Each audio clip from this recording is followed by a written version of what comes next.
Assalamualaikum warahmatullahi wabarakatuh. Bismillahirrahmanirrahim. Nahmaduhu wa nusalli wa nusallimu ala rasulin karim, amma ba'd.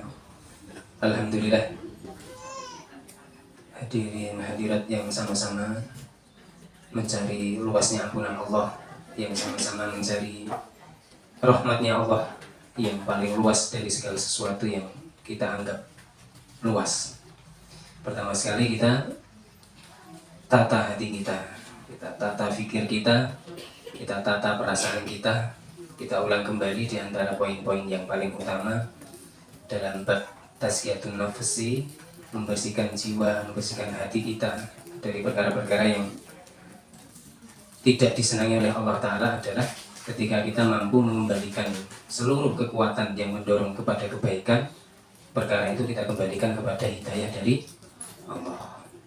Ketika kita mampu mengembalikan seluruh kekuatan sehingga kita bisa selamat dari seluruh perbuatan maksiat dan dosa, baik ketika sendiri, tidak ada satupun makhluk Allah yang tahu, kita tidak akan bisa selamat dari maksiat, maupun ketika maksiat dalam tingkah, ketika ada orang yang melihat, sehingga semuanya itu tidak akan mampu kecuali hidayah dari Allah. Maka poin pertama yang beberapa kali kita ulang lagi dan lagi adalah kalimat tarji' la haula wala quwwata illa billahil aliyil azim.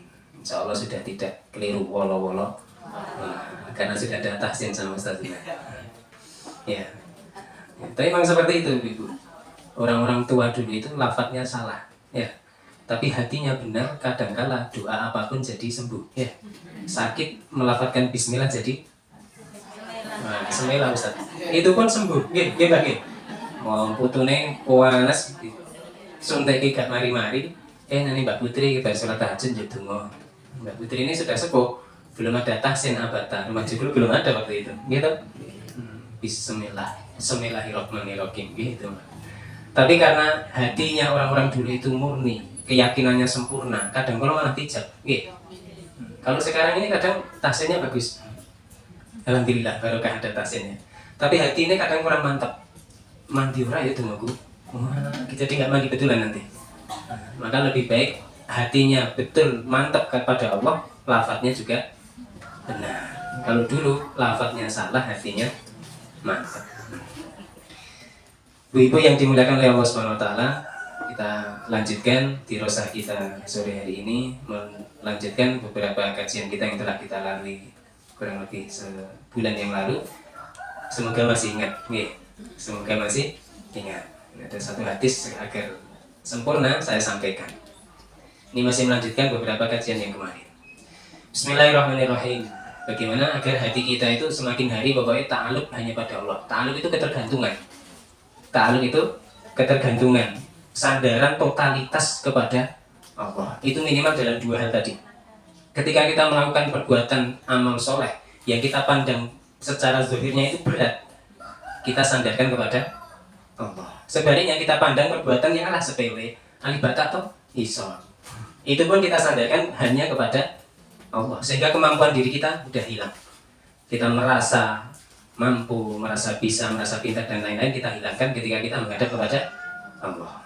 Maka dalam hal berdoa pun seperti itu. Kita minta kepada Allah, saya aku doa, jaluk karo Allah. Ki Allah tambah senang. Tidak dengan kita. Kita punya sesuatu, walaupun sesuatu yang di mata kita itu tidak ada nilainya. Tapi ketika seseorang meminta kepada kita, apalagi yang meminta itu ada riwayat dia pernah melukai kita. Pernah melukai kita, mungkin dengan lisannya. Kadang malah lebih tajam Ustaz kalau lisan. Itu datang ke kita, "Bude, niki rasain jenengan kula bawa saja nih daripada enggak kepake ngebabak inggon." Kira-kira gimana? Yang minta itu orang yang pernah punya riwayat menyakiti hati jenengan. Tapi dia meminta sesuatu yang tidak berharga, tidak ada nilainya bagi jenengan sekeluarga. Kira-kira diberikan enggak? Diberikan. Wes, matur suwun jero sisan Mas. Jero sisan malah semuanya diberikan. Gimana? Itu sekali. Tapi kalau 2 kali, 3 kali, 4 kali, minta perkara yang tidak ada nilainya, kita akan mikir. Apalagi kalau dapat masukan dari kawan-kawan. 1 kilo lumayan ya Bude. Sekilo ini kena 10 kilo bisa dijeli wajan dan lain-lain. Kalau yang minta masih orang yang sama, dia punya riwayat melukai hati jenengan, kira-kira berikut anu Mas ngapurane mulai saiki. Dan bagaimana ketika orang yang punya riwayat menyakiti hati jenengan, dia minta perkara yang berharga, bukan perkara yang tidak berharga. Bude saya minta 200.000 saja. Tapi dia punya riwayat menyakiti hati jenengan dan dilakukan berulang-ulang. Kira-kira jenengan pripun? Piye? Bareng-bareng ono. Nah, gitu sambil cincin sini kan. Kadang malah jadi sisa. Piye? Kita rasakan bagaimana Allah dengan kita. Bagaimana Allah dengan kita. Sehingga Allah Ta'ala itu sifatnya Ar-Rahman Ar-Rahim. Ar-Rahman itu cara Jawa moho murah dunya lan akhirat. Murahnya Allah itu tidak terhad, tidak terbatas. Khusus hanya orang-orang yang dicintai Allah saja, tidak. Orang yang benci kepada syariatnya Allah, mohon maaf. Bahkan orang yang menentang hukumnya Allah. Orang yang ada riwayat menyakiti para kekasih Allah mulai dari para anbiya. Tapi kalau Allah Ta'ala ciptakan mereka hidup di dunia, Allah Ta'ala ternyata tanggung jawab memberikan rezeki. Kadang kalau malah yang maaf, kurang taat itu malah rezeki ini wakil. Itu kayak jarang berangkat kajian, nggak ada majelis ya. Gimana? Sholat kadang ya enggak, sholat kadang sebulan sekali, kadang malah setahun. Tapi secara zahir kadang malah pemberian berupa harta rezeki dunia itu lebih daripada yang taat. Jangan terkecoh dengan itu semua. Sanastajrijuhum min haitsu la ya'lamun. Sekiranya kami Allah menguji mereka dengan ujian-ujian yang lembut yang mereka sendiri tidak sadar kalau itu berupa ujian. Sehingga sering kita dengar di telinga kita, begini umpamanya enggak benar, enggak sholat juga itu mengalir ini. Kalau seperti itu jadi ukuran bagaimana Qarun? Ya, bagaimana Qarun bukanlah bondone wis bukan hanya bondone kuncine lho digawa wong rusak-rusak enggak mampu. Ya saja. Tujuh. Sehingga Allah Ta'ala tenggelamkan sampai hartanya. Sehingga sekarang kalau ada orang gini sumur, wah itu harta Qarun. Padahal harta Qarun itu. Ya. Maka bagaimana dengan sifatnya Allah? Allah Ta'ala, Rahmannya Allah itu, Maha murahnya Allah tidak pernah terbatasi. Pemberian Allah tidak pernah dibatasi. Bahkan pemberian Allah berupa harta benda dunia bukan merupakan ukuran dia dicintai ataupun dibenci. Sehingga Allah Ta'ala Ar-Rahman Ar-Rahim. Ar-Rahim adalah sifatnya Allah yang khusus pemberiannya ini hanya orang-orang yang dicintai saja, yaitu berupa nikmat agama. Sehingga sore ini kita merasakan hari ini kita diberi Rahman juga Rahimnya Allah. Sehingga apapun itu kalau tidak dimulai dengan lafaz Bismillahirrahmanirrahim, putus berkahnya. Kayak kajian kemarin kayaknya masih ingat itu. Ya, masih ingat lagi? Ada perkara baik kok dimulai dengan basmalah, kebaikannya ila yaumil qiyamah. Jadi putra-putra juga putra-putra yang soleh-soleh. Kita satu hadis kita lanjutkan. Bismillahirrahmanirrahim.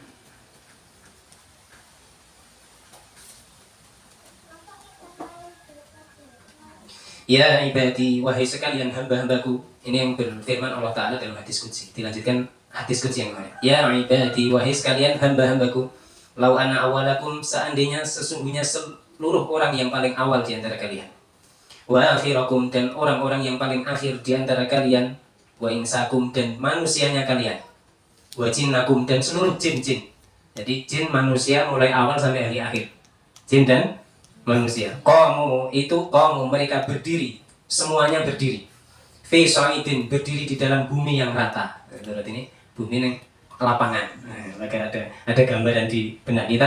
Kabeh jin, kabeh menungso, saka awal nganti akhir kumpul dadi siji, ndonga ngadeg. Fi sa'idi wahidin, di dalam satu bumi yang rata.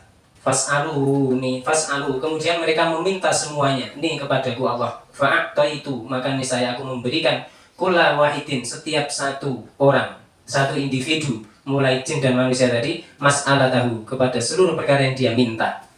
Mana koso, tidaklah semua itu mengurangi zalika, pemberianku tadi, mimma, dari sesuatu inti yang ada di sisiku. Jadi mantap nek kula jenengan iki memang ya tetas wantah, tidak akan bisa apa-apa kalau tidak diberikan pertolongan oleh Allah. Maka jangan ragu ketika kita doa kepada Allah. Jangankan cuma Allah mengabulkan doa saya. Wong Allah Ta'ala berfirman, seluruh jin manusia awal sampai akhir, mereka kumpul jadi satu, membuat munajat kepada Allah. Seluruhnya permintaannya kira-kira sami apa mboten? Mboten. Setiap satu orang dengan yang lain tidak sama. Itu pun ketika Allah Ta'ala memberikan seluruh permintaan mereka, diberikan semua. Yang satu ya Allah minta Al-Fatihah 5. Yang satu minta Pajero, yang satu minta sawah, yang satu minta uang berapa ratus miliar misalkan. Kalau seandainya seluruh permintaan setiap individu dari mereka dikabulkan oleh Allah, permintaan mereka itu dikabulkan oleh Allah, padahal dari kalangan manusia dan jin, ketahuilah semuanya itu tidak mengurangi sesuatu pun yang masih berada di sisinya Allah. Wah, berarti ingat Allah yuk. Masya Allah. Rahman Rahim. Ila kecuali kama seperti yang khusus berkurangnya muhitu jarum. Idza udkhila ketika jarum tadi dimasukkan al-bahra di dalam samudra. Jadi pucuk edom niku dicemplungke tenggen samudra. Mboten tenggen ada sing cilik, tenggen samudra. Yen lautan sing gede diangkat. Lah netese banyu sing pucuk edom niku itulah permintaan seluruh makhluk dari awal sampai akhir tadi. Kalau permintaan kita berarti bagi Allah sangat kecil, sangat mudah sekali. Wong jangankan kita, seluruh makhluk loh ini. Sehingga kita ingin menekankan bagaimana cara kita berdoa kepada Allah. Ini satu modal penting, apalagi panjenengan sedaya itu orang yang Allah Ta'ala berikan fitrah yang paling dekat dengan anak. Manusia yang Allah Ta'ala fitrahkan paling dekat dia dengan anak, itu adalah dengan ibunya. Nih, pokoknya arep turu ya mak, nih tangi turu ya mak, balik ke sekolah mak, ajeng maem ajeng wis pokoknya jarang sing pak. Jarang, paling mau pak ngono pak ya akan mak. Jadi kayak anaknya. Maka kita itu butuh satu senjata yang sangat akurat yang Allah Ta'ala berikan kepada para anbiya. Jadi senjatanya anbiya itu hanya ada dua. Kenapa? Hanya ada dua. Seluruh senjatanya para nabi hanya dua. Yang pertama dakwah, yang kedua doa. Senjatanya anbiya seluruh nabi itu hanya dua itu. Pertama dakwah, kedua doa. Nah ini yang kita bahas adalah berdoa. Alaihi tawakkaltu wa ilaihi unibu. Jadi di sepanjang jalan tadi wis pasrah, gue sing pas metune opo. Iku pas metune berdua, berarti iki insyaallah aos niki. Jadi setiap kita, perasaan hati kita, atine kula jenengan, pikir kula jenengan, ketika butuh sesuatu, kita hadirkan firman-Nya Allah tadi. Jangankan cuma permintaan saya, uang permintaan seluruh makhluk saja seluruhnya dikabulkan, itu belum mengurangi sesuatu yang ada di khazanahnya Allah. Ibaratnya rusak dom cemplungin banyu diangkat netesi, itulah permintaan seluruh makhluk. Yang masih ada di khazanahnya Allah ya lautan yang tidak ada tepinya. Sehingga sebagian ulama ini ada di kitab-kitab lain, kitab Tazkiyatun Nafsi yang juznya lebih banyak, ada 4 juz.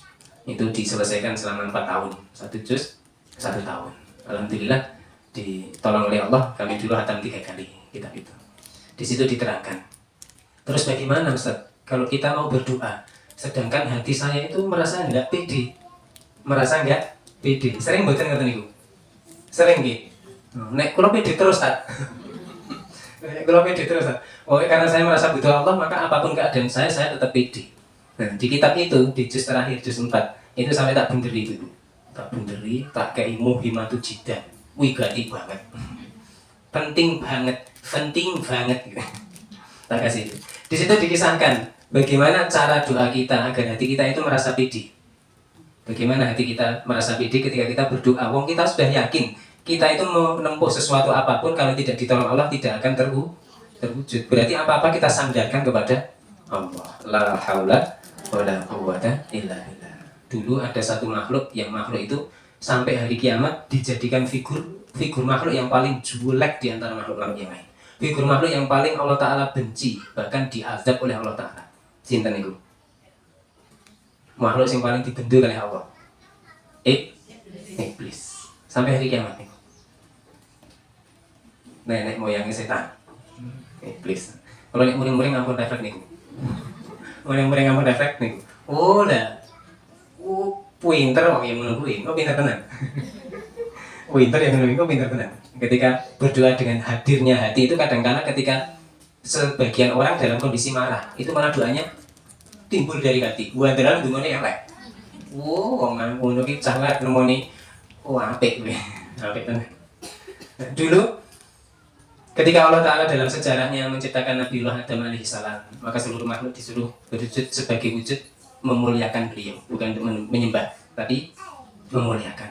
Seluruhnya bersujud kecuali Iblis. Iblis merasa besar, merasa lebih baik daripada Nabi Adam. Ana khairum minhu, aku lebih baik dari dia. khalaqtani min nar. Engkau menciptakan aku dari api. Wa khalaqtahu min tin. Sedangkan aku hanya menciptakan dia dari lendut. Dari tanah. Tin niku basane Jawa lendut. Dari lendut. Maka ketika itu Allah Ta'ala marah. Saking marahnya sampai fa'inaka rajim, dirajam, dibendung. Lah orang-orang Yahudi itu sering dikatakan ahlul kitab bukan karena ahli dalam menjaga kitab, tapi mereka ahli perusak kitab. Jadi rojim enek jahit diberusak titik. Rojim diberusak titik siji. Jadi rohim. Jadi diwelasi. Di antaranya sebagian ulama mengatakan seperti itu. Lah akhirnya fa'inaka rojim, dibentuk oleh Allah Ta'ala dari yang semula sudah hidup enak di surga, diturunkan di dunia dengan seluruh penderitaan dia di dunia. Dan tidak cukup sampai di situ, seluruh anak cucunya sampai hari kiamat semuanya dibenci oleh Allah. Dalam kondisi seperti itu, kira-kira amal solehnya ada nggak? Iblis ini amal soleh betul. Wis dibendu, wis dicap, distempel, dilegalisir, dilegalitas oleh Allah Ta'ala. Engkau lah makhluk yang dibenci. Malah wani matur. Robbi bima awaitan. Ya Allah, engkau yang menjadikan aku sebagai makhluk yang tidak taat. Lah tambah bentukannya. Perkara elek dinisbatkan oleh takdir Allah. Jadi perkara yang tidak baik itu kita nisbatkan ke diri kita sendiri. Maka dalam posisi kondisi seperti itu, iblis diilhami. Allah kan punya Rahman karo Rahim. Akhirnya iblis ini pun ndonga. Ya Allah, jenengan dawa ki umurku ngantek dino kiamat. Ndongane malah ilhami ngono. Tapi umure dua wong ngantek dino kiamat ora diutakan. Digunggudo anak putune Nabi Adam ben melu dheweke teng neraka. Dan itu ternyata dikabulkan oleh Allah Subhanahu wa Ta'ala. Padahal bagaimana bekal dia itu? Enggak beliau wong iblis beliau. Beliau mana ya beliau ki panjenengan itu. Panjenengan guys. Kalau enggak ada dia beliau. Ternyata iblis itu dikabulkan permintaannya oleh Allah. Lah ketika ngaji di kitab yang saya sebutkan tadi, itu tak bunderi. Tanggalnya tak bunderi. Halamannya tak bunderi. Kalau iblis saja yang tidak punya modal taat satupun, yang dia sudah stempelnya sudah dijadikan makhluk yang dibenci oleh Allah sampai hari kiamat, itu pun berdoa kabul. Wah, apalagi doanya panjenengan. Balik kau ngaji, kesel-kesel. Ada di tangan, ya Allah. Anak putuku ya Allah. Jadi ulama-ulama. Dulu ceritanya, orang yang paling beruntung adalah orang yang memiliki anak cucu yang paling soleh. Itulah figur wanita yang paling beruntung di antaranya. Dan meskipun ada sebagian makna itu tidak harus anak kandungnya. Bisa jadi karena anak di situ bisa bermakna dengan anak hasil didikannya. Anak hasil didikannya itu termasuk nih. Nah, ibunda Nabi Sallallahu Alaihi Wasallam, sinten? Ibu kanjeng Nabi sinten? Ibu Rasulullah Muhammad SAW. Sayyidi Aminah. Itu di akhir masa beliau ketika menjelang wafat itu nimbali anaknya. Ganteng, kayak putra-putra. Mungkin dia putra nih kalau jenengan ganteng-ganteng mungkin. Nah, itu ditimbali. Dia ada yang tiga. Kulo kibarin yapna. Kuape, wong sing tua ki bakal mati deh. Wong tua bakal mati. Wa kulo jadi rimpak. Kabeh perkara sing anyar bakal lawas. Enten mboten perkara sing anyar-anyar terus. Mboten enten to? Bunda wah nyari kayak ngopo setahun, 2 tahun, 3 tahun. Mungkin 10 tahun, 20 tahun, 30 tahun. Masya Allah. Nah, ini kan ngendikane ibu yang Rasulullah nih. Wa ana mayyitatun. Lan aku istilingkas arek sowan le. Aku ya arek bakal mati. Wa dzikri baqi. Senajan ngono, wong besok nganti dina kiamat bakal nyebut-nyebut aku, bakal kenal aku, bab dan iku langgeng.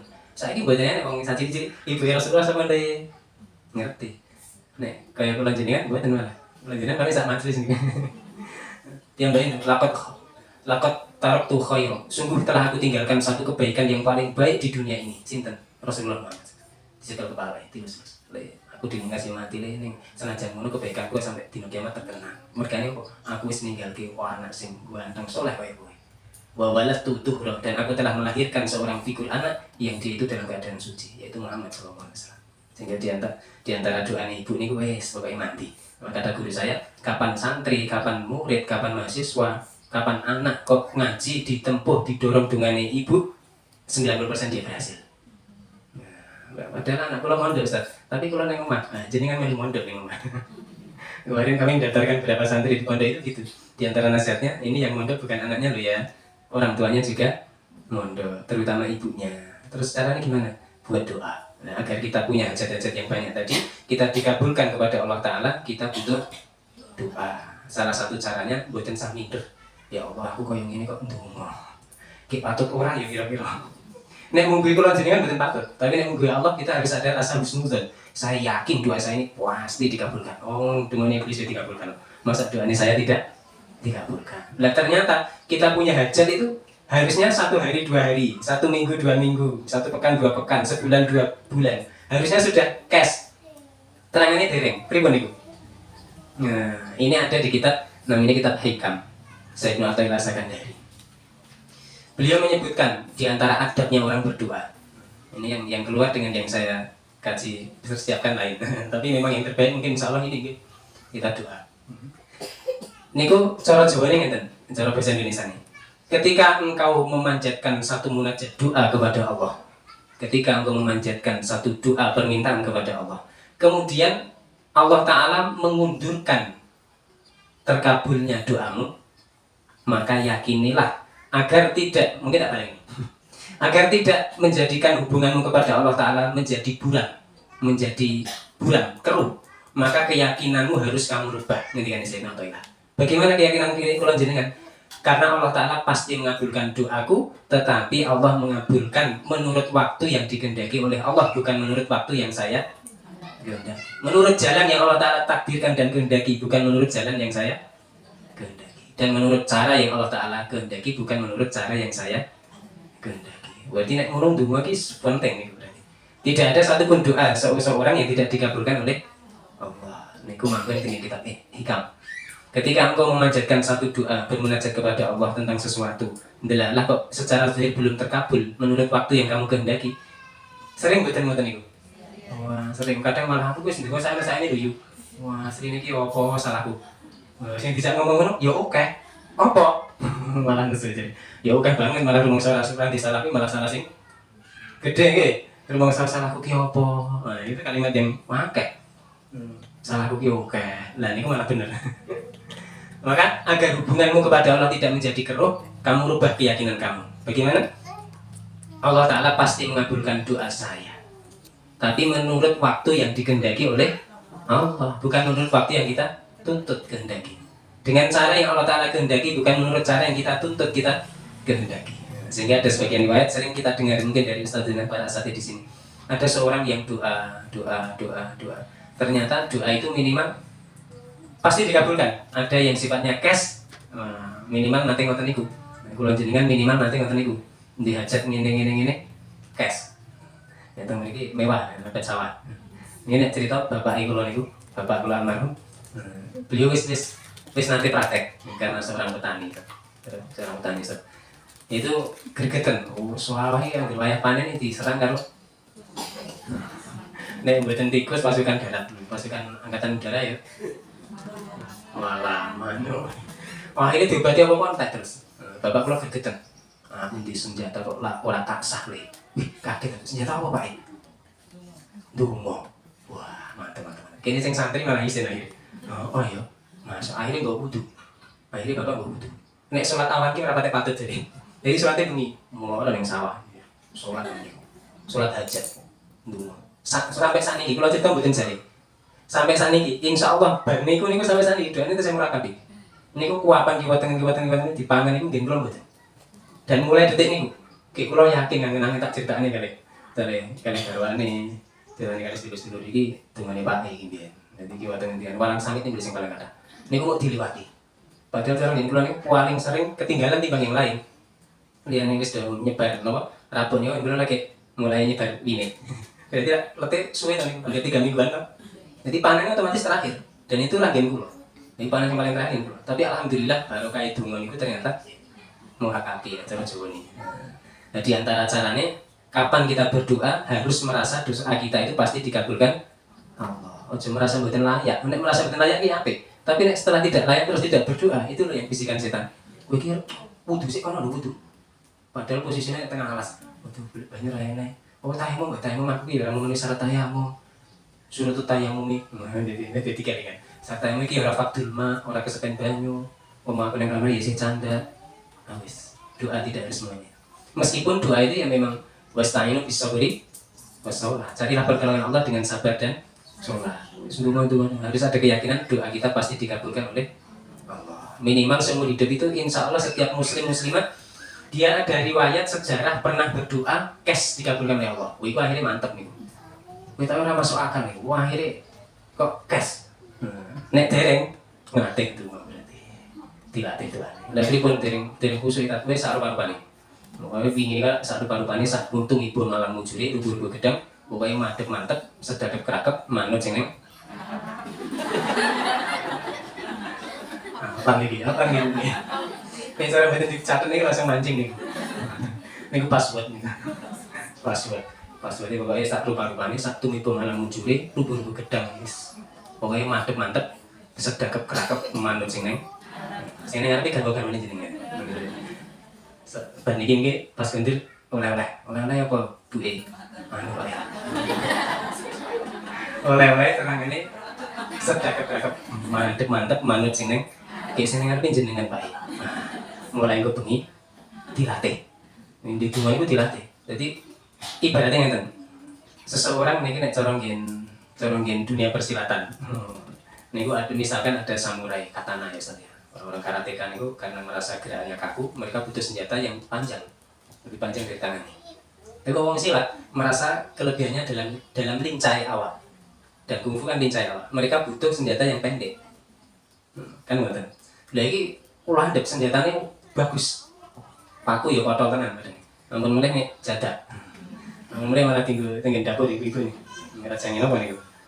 Lombok, kali pikir subhanallah. Ketika senjata itu 1 tahun dibiarkan, 2 tahun dibiarkan, dipakai berulang-ulang, tidak pernah disah, suwe-suwe tetap tumpul, gedung. Demikianlah senjata kita. Silahul mukmin, doamu silahul mukmin. Doa itu adalah senjata orang yang beriman. Nek awal wau senjatane para nabi, kedua napa wau? Dakwah, yang kedua doa. Niku wis pokoke bentetet, wis kaya orang di senjata liyane niku ngendikane guru kula. Wah, coba jenengan bayangi, sing dihadapi Fir'aun, bola tentarane jutaan miliar, mboten jutaan, kabeh. Seluruh ucapannya jadi aturan negara, dan itu memberikan ultimatum membunuh Nabi Musa. Siji, sangat bono. Tapi Nabi Musa duwe donga, karo duwe dakwah bisa. Sahabat Umar niku sebelum masuk Islam. Ini ngalor ngidul ngono apa nggih? Pokoke intine ben mantep dungane kula jenengan. Wong doane kowe di senjata malah ora mantep. Iki landhep tenan ora iki. Kita ora landhep iki. Wah, malah enggak yakin dengan senjatanya. Sahabat Umar satu saat sebelum beliau masuk Islam diumumkanlah di kalangan pembesar-pembesar kaum Quraisy. Awake dhewe iki harus dibuat sayembara yang mampu membunuh Muhammad sallallahu alaihi wasallam. Akhirnya enggak ada si wani. Wah, sahabat Umar mengangkat tangan. Saya siap membunuh Muhammad, kata sahabat Umar. Wah, akhirnya benar-benar jenengan ini memang sing patut. Sing liyane jenengan serane sing wani, pokoknya jenengan wis sing maju. Akhirnya beliau apa yang dilakukan sahabat Umar semalam suntuk mulai siang sampai malam, bahkan saya semalam beliau membawa senjata yang paling bagus, lebih dari katana. Bisa sehari semalam. Tapi Rasulullah Muhammad SAW beliau diilhami oleh malaikat Jibril akan perbuatan yang tidak dilakukan oleh sahabat Umar. Maka semalam suntuk beliau mengasah senjata beliau. Apa? Doa. Sewengi didu. Wong ini sing siji ngesah gaman, sing siji ngesah doa. Lah kula dari nate donga sewengi ta. Kita ae donga sewengi. Nek kita ae liyane donga niku sak jam enteng. Meneh nek cerita wong sekolah enggak penting. Cerita tangane sekolah pucuk kidul sampai pojok lor. Wah, sampai enteng waktu salat nggih Budi. Sampai jamak iki. Iki rong dhuwur wis jam 4 ngerti-ngerti gara-gara cerita. Sampai dhuwur di jamak. Niku teng pikir mboten enten niku jamak salat mergo nibah. Lah akhirnya Rasulullah Muhammad SAW ndonga sewengi ngesah donga. Sahabat Umar sebelum masuk Islam sewengi ngesah mau sudah azam membunuh Nabi Muhammad SAW. Ternyata paginya dibenturke. Mandindi antaranya donga karo pedangi sahabat Umar. Saat yang sama ternyata sahabat Umar tidurnya wis subuh kengantuan mergo akhirnya tidurnya masih terlentang. Nah sahabat Abu Jahal, bukan sahabat. Abu Jahal di malam yang sama turun ning Qur'an. Kulo nate ngatur gitu masjid iki. Di antara ning wong biasa dilene teng Qur'an itu biasanya keras hatine. Waduh, terus kowe nduk. Mboten. Dan itu di segi kesehatan pun enggak bagus. Kurang bagus gitu. Tapi di balik sunnah ada kejayaan di situ. Maka ada seseorang, sahabat Amr namanya. Niku nate krungu Rasulullah ndonga, Allahumma a'izil Islam bi Umar bin Khattab aw Amr bin Hisham. Napa Pak? Allahumma a'izil Islam, ya Allah kuatkanlah Islam ini bi Umar dengan sebab Umar bin Khattab ataupun Amr bin Hisham. Karena dua tokoh waktu itu orang yang memiliki kapasitas paling berpengaruh di Quraisy. Umar kalau Abu Jahal. Maka hari ini kita doa kok nyebut nama itu sunnah. Ya Allah, jangan paling hidayah kali budi paniem. Beneran nang iki aman dan. Ya Allah, jangan paling hidayah kalau Pak di Wagino kae. Kalau nek liwati ya Allah, kalau ngeruwi we masyaallah. Kaya ukuran. Disebut nama itu bagian dari doa Rasulullah. Makanya orang silaturahim, orang yang silaturahim dari masjid, orang apa? Tabligh wong jaulan ini nyebut namanya. Ya Allah, berilah hidayah di kampung ini. Itu niru kali doanya Rasulullah. Tapi ternyata pagi harinya iseng mandi senjatanya Rasulullah. Akhirnya sahabat Umar niku wis siap mati demi membela Rasulullah. Berarti rak mandi senjatanya Rasulullah. Dan hari ini kita diberitahu oleh Rasulullah SAW, doa itu adalah senjatanya kita. Nah, kita ini punya senjata tapi jarang dipakai. Ketika mau dipakai dibisiki setan datang. Yo, kowe iki ra patut ndonga. Kowe iki akeh dosane kok ndonga. Kowe yo.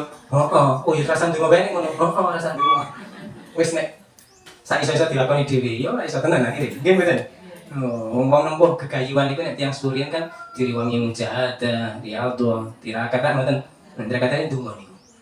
Minimal kula jenengan dinate enten riwayat. Menate enten riwayat. Duwe gegayuhan apa wae? Gegayuhan sing paling mulya niku bentuk putra wayah dadi wong-wong sing saleh, salehah dadi pejuang agama. Niku lah sejo sing paling utami. Ketika kita tua kelak obat nom terus. Nek kepinginannya nom terus lah, ya enggak apa-apa ngubur kepingin. Tapi akhirnya itu. Satu saat ketika hari itu kita sudah jasadnya mungkin sudah agak lemah sampai mau nazak, mau sakaratul maut. Sakaratul maut. Maka di fikih-fikih itu orang yang paling disunahkan untuk mentalkilkan si mayit itu orang yang paling dicintai mayit tadi. Mayit tadi punya anak 20. Semuanya dicintai, ya semuanya yang mentalkilkan. Tapi di antara 20 misalkan ada 2, satu putra satu putri, itulah yang disunahkan mentalkinkan lafaz la ilaha illallah di sisi telinga si mayit tadi. Nah, ketika itu kok bisa melantunkan lafaz la ilaha illallah, sukses. Sukses. Suksesnya sak cek jumblek. Bahasa Indonesianya enak nih. Sakjek jumblek, mulanya saya teko misal selama-lamanya sakjek jumblek itu pirang tahun? Pirang tahun sakjek jumblek? Enggak, kata Pak Yai Mukhlisin, salah pertanyaan enggak. Sakjek jumblek itu sak lawas-lawas sesuai meneh. Maka Imam Al-Ghazali beliau memberikan takrif, definisi, kepahaman kepada akal-akal kita agar kita mampu memahami makna selama-lamanya, makna sakjek. Beliau memberikan satu ibrah pelajaran. Seandainya satu dunia ini dipenuhi dengan butir-butiran jagung, butiran jagung ditoto harus jajar, dan itu bukan satu ruangan, seluruh dunia orang berusaha cawas sekali baru. Seluruh dunia penuh dengan biji-biji yang tertata rapi, biji jagung. Kemudian setiap 100 tahun ada satu ekor burung datang di situ mematuk satu butir. Setelah itu dia terbang lagi nggak tahu kemana. 100 tahun lagi datang lagi burung yang sama mengambil satu butir. 100 tahun lagi datang, setiap 100 tahun datang ke muka bumi hanya untuk mengambil satu butir jagung. Dan itu dilakukan terus sampai dunia ini habis dengan butir-butiran jagung tadi. Itu butuh berapa juta tahun nih? Sakjek jumblek luwih suwe timbang niku. Lebih lama dari itu. Maka Imam Al-Ghazali kan bilang filsafahnya tinggi sehingga agar ada kepahaman, wah sakjek jumblek ini pirang tahun yo. Wah, ibaratnya yang seperti itu. Kalau 100 tahun datang satu ekor burung, mematuk satu butir, pergi lagi. 100 tahun yang kedua, ketiga, keempat, setiap 100 tahun. Maka butuh berapa juta tahun, berapa miliar tahun untuk menghabiskan butiran jagung di dunia ini. Sakjek jumblek luwih suwe timbang niku. Dan itu akan kita gapai kebahagiaan. Nek seneng ya seneng terus, buat nanti susah. Dan yang susah terus buat nanti seneng. Sehingga sebagian nikmatnya ahli surga itu Allah Ta'ala sengaja tampakkan nih sengsaranya penderitanya ahli-ahli neraka. Ben tambah syukur. Alhamdulillah sejene gur umur 90 tahun yang dunia. Alhamdulillah umure gur 250. Rata-rata 90 umpami. Alhamdulillah kok wayah salat ya. Wayah kerja ya tenanan, wayah keseleran, wayah salat. Niku ya pas buat niku. Mangiling-iling. kerja sak lintir sak madya dari wong Jawa. Kerja tenanan nek keseleren nek mangan nggih. Berarti ora ngantuk. Berarti ora ngantuk. Terus nek wayah salat berkah. Alhamdulillah sujune kok gunake urip ning dunya. Akhirnya Allah Taala tampakkan di surga kelak itu sengsaranya ahli-ahli neraka dengan penderitaannya. Ben tambah syukure wong ahli surga itu. Dan sebaliknya ahli neraka itu sengaja Allah Taala tampakkan untuk satu tujuan agar dia semakin ada perasaan menyesal, gelo. Wah, dia nek gelem tak rak wong kaya kae. Jenengan tindak nitih kereta api. Jadwalnya wis tiket sudah beli. Tapi ternyata ada tamu datang dari jauh. Bude, masya Allah, ini padahal jenengan ada. Wah, ini salah ini, salah berangkat ini telat ini. Ini omsetnya ini. Baru ada bisnis yang hari ditandatangani hari itu. Sehingga dengan datangnya tamu yang dari jauh tadi menghalangi jenengan tidak jadi berangkat. Tapi bagaimana senangnya jenengan ketika 1 jam berjalan ternyata jenengan dapat kabar yang sikap yang bisa dipercaya, ternyata kereta itu terjadi kecelakaan. Semuanya penumpang meninggal semua. Kira-kira jenengan gelo apa malah seneng? Alhamdulillah, malah tamu lewat gulai. Tamu lewat apa? Bentar kayak seru enak-enak. Lah ora enak gulai, yo dia enak kayak. Gimana? Guru-guru kayak ini makhluk sing Allah Taala kirim ke kehidupan saya hari ini menjadi sebab saya selamat tidak jadi kecelakaan. Gimana? Seperti itulah sikap kita. Ketika satu saat kita butuh, wis pokoknya jenengan butuh. Yang paling utama itu butuh taat. Menurut taat ini pun dungo. Dalam Quran doa yang pertama ihdinas siratal mustaqim. Dungo wong sing sedina sewengi ora dungo ping 17. Bahaya nih. Padahal kula jenengan yakin betul mung 17 niku jenengan. Malah kita yang 170 enak ini. Lah qobliyah batiyah ya Ustaz. Belum lagi duhane 12 rakaat. Setahun pisan ta. Atau mungkin setelah ini 12 rakaat. Terus tahajudnya sampai subuh kan. Karena jam 4 bangun. Jam 4 bangun dan itu bangun dengan kagunge. Nggo Pak, nggo Mas, nggo Kak. Kula pengin gegayuhan anak putune awake dhewe iki, awake dhewe ninggal sejarah sing apik. Awake dhewe ninggal sejarah sing apik. Pengen duwe anak putuku sing ndongake awake dhewe pas ora ini. Sing nakinke kupinge kula jenengan besok iki pengen sing anak sing saleh-saleh, sing nuntun sing mikul niku. Dene mikul teng kitu lho Mas. Putra-putra. Mulai dari mikul dhuwur. Sane kok kabeh to niku.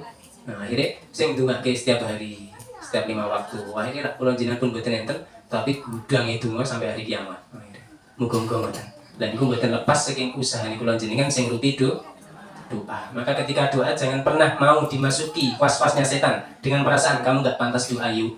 Oh iya, nek ngono dengo merawit. Nah, itu mutlak kok. Mutlak kok. Karena kof ya Ustaz ya. Kalau kubro, mutlak kok. Mutlak dari setan. Maka ketika jenengan berdoa hadirkan dengan keyakinan wong iblis wae dungane kabul kok. Masa aku ora. Maka seperti itu dalam keadaan apapun, walaupun di tengah-tengah sawah, di tengah-tengah perjalanan, jenengan doa kepada Allah. Apapun doa itu ketika dikabulkan alhamdulillah. Ketika ditunda agar keadaan seperti itu tidak menjadikan runyam hubungan kita kepada Allah.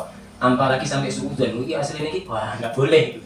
Tetap saja tidak ada doa yang tidak dikabulkan. Ada kalanya ada kalanya disimpan di surganya Allah Taala kelak. Ada kalanya menjadi sebab dia terselamat dari balak dan bencana di hari itu.